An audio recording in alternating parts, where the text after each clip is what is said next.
the Fosdem people got the video thing fixed right in time, so we're good to go. I'm Kenneth Hoste, I'm part of the HPC team and at Ghent University. Let's say the organizer of the devroom today, so I'm going to be running around like crazy.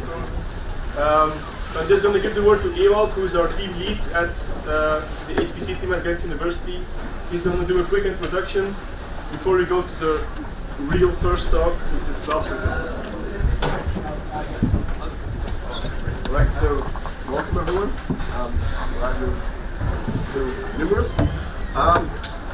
In the first few slides, I'm just going to give you an overview of what we do at Ghent University and in the HPC team, and also in the Flemish Supercomputer Centre. So, I gather most of you will know about high performance computing. The HPC team in Ghent was started in 2008, quite recent, with the intent of making it a single point of contact for researchers with questions related to high performance computing. And so we do, basically, our mission is centralization of HPC with respect to infrastructure, expertise, support, and training of staff. How many are we? How many people are there? We're 8, so I'm supposed to be the team leader. State of it is the technical team lead, Kenneth Hoste, who is organizing the devroom, for which kudos to the guy, is, well, you can call him head of user support, and also involved in this easy build project, which he will elaborate further on. Walter is a sysadmin, Jens is also a sysadmin and does some user support. Kenneth is our storage expert. Andy is low level or deep level, whatever you want to call it, user support and sysadmin, and then Ewan Higgs, or newest acquisition, generally is involved in data. So that's the HPC team. We take care of all the users at Ghent University, but we also go a bit beyond. And you might have seen the banner outside the door. There's also something called the Flemish Supercomputer Centre. That basically brings together all the supercomputer, well, the individual HPC teams of Flanders into one virtual organization. And so far we've been maybe a bit virtual, but we're getting more and more real, especially since the advent of our new HPC manager at the Brussels level. So that's, when Jens said that state Scout, he's located at the Hercules Stichting, who's kindly providing us with a lot of funds for new HPC. And he's managing all the HPC teams in Flanders from all the 5 main university associations.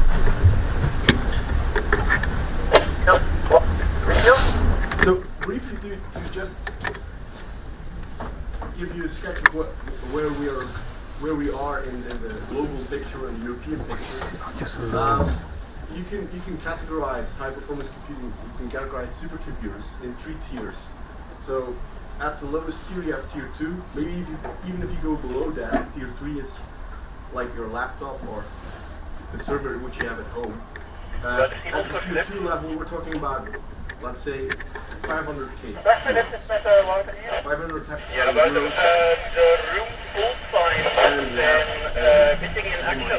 And you have a decent size supercomputer, which is an amount that's doable for universities, individual universities and companies. And you get about, let's say, 1,000 cores, some InfiniBand, and so on. One ramp up is tier 1. That's everything times 10. That means scale times 10, but also money times 10, actually a bit more.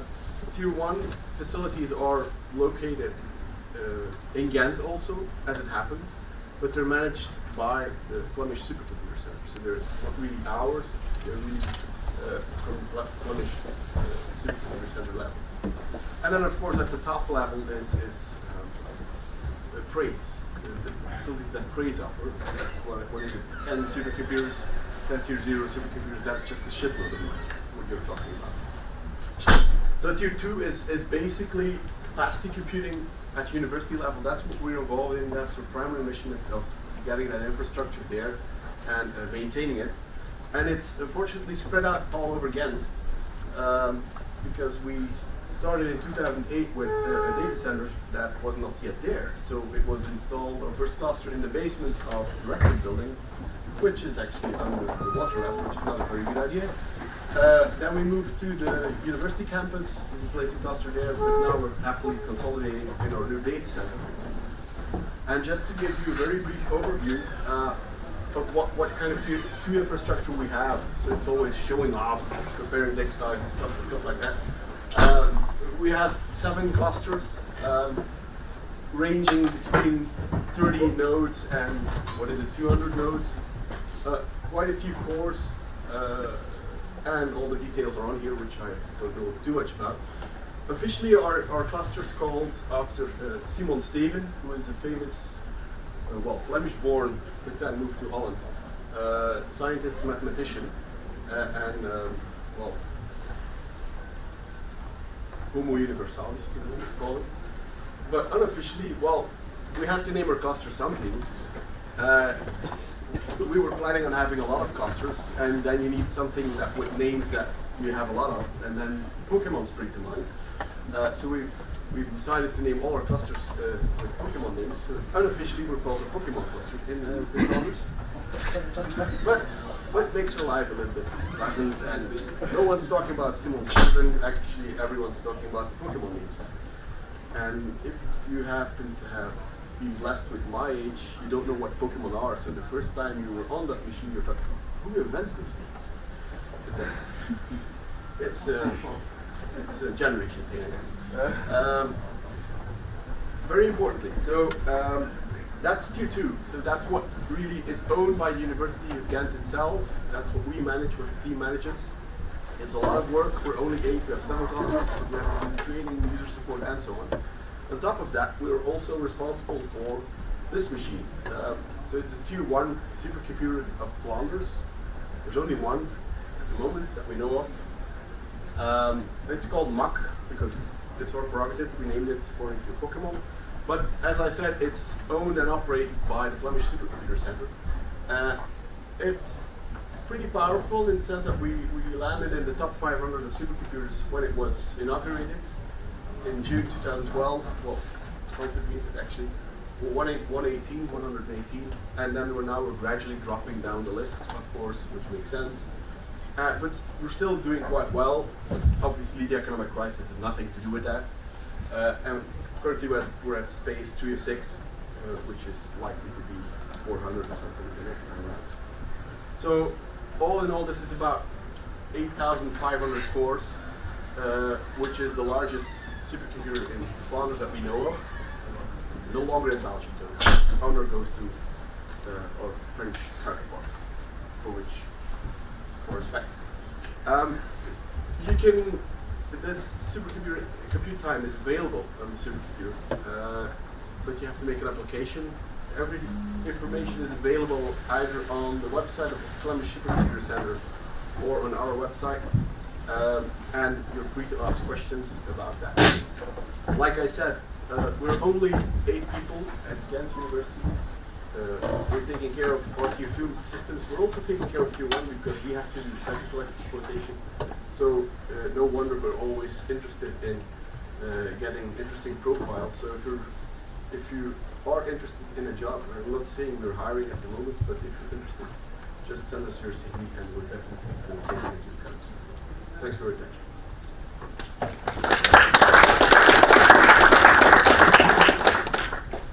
Any questions? In general about HPC or about our infrastructure?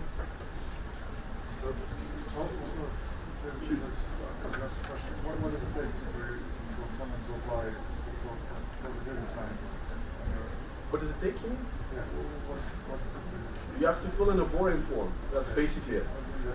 Well, you might need to have some consulting from maybe the local university who supports you. But if not, you're free to send us mails or letters. That's what we're doing. If I'm not from Belgium. If you're not from Belgium, that would mean that we have to discuss it, but it's not impossible. You basically have to send an email. Yes. What problems are you working on? what problems? We're not working on the problems ourselves, of course. It's always the scientists. We're basically technical staff. We're just maintaining the systems and helping the scientists. But what problems are scientists working on? You have computational chemists who are looking for new materials to improve, for instance, the reactor cell wall in nuclear reactors, to improve the mix there. We have computational fluid dynamics people who want to improve chemical reactor design, or want to make a better atmospheric model of, for instance, pollution above Antwerp. Just saying something from the top of my head now. What else? What's fancy? Bioinformatics. Maybe that's fun. So looking for interesting sequences to apply in enzyme engineering and so on. So I mean, basically the variety of the research you can find in Flanders. That's what's currently running. You said there's 8 separate clusters, and there's 8 people. Yes. Yeah. Do they come from different vendors? Yes. And, Yes. and does the cluster management increase your workload because it's different? Yes. And I'm not an informatician, so I'm not allowed to work on the systems. So there's 7. There's 7 guys. Do you find that increases your workload because they're all different skill sets? Yes, it does, but it's a cost issue as well. We shop with different vendors because depending on the time frame you're buying in, one guy is more expensive than the other. Or maybe IBM is cheaper for storage and Dell is cheaper for computer machines. It depends. We also have developed, and we use tools, and we have developed some tools ourselves to make our life easier in that respect, so that we can just do the same thing once and So apply to all the machines. Picking in on the last procurement, basically we just bought hardware, we just bought pizza boxes, and team did the installation by themselves, which made actually our life a lot easier. Because if we order it with, well, maybe we're a bit picky on that respect, but if we order it from a vendor, we usually end up spending as much time in reinstalling or reconfiguring to our needs. What's the distribution you use? Do you use one distribution? No. Scientific Linux. So that's what we do, but in Leuven, for example, they might be using something else. But we're trying to get to a more homogeneous situation. Maybe one more question. It was the same question. It's always Linux based. It's OS. Yes. But do you have a common batch system, batch system from the Yeah, PBS, the Torque, the and open it source. distributes the workload over the cluster. Maybe one last one. Is it completely CPU cluster, or do you have accelerators like GPUs or FPGA boards? In Ghent we don't have GPUs, but in Leuven we have GPUs. So that's the idea of the Flemish Supercomputer Centre, to diversify. I mean, Leuven takes care of GPUs, I mean, we don't want to do that. We're more into compute and big data, that's what our mission statement is. That is what we do. And then, wow. Leuven is more specializing into GPUs. Okay, sorry we have to wrap it up now. Let's copy up. Thanks for that.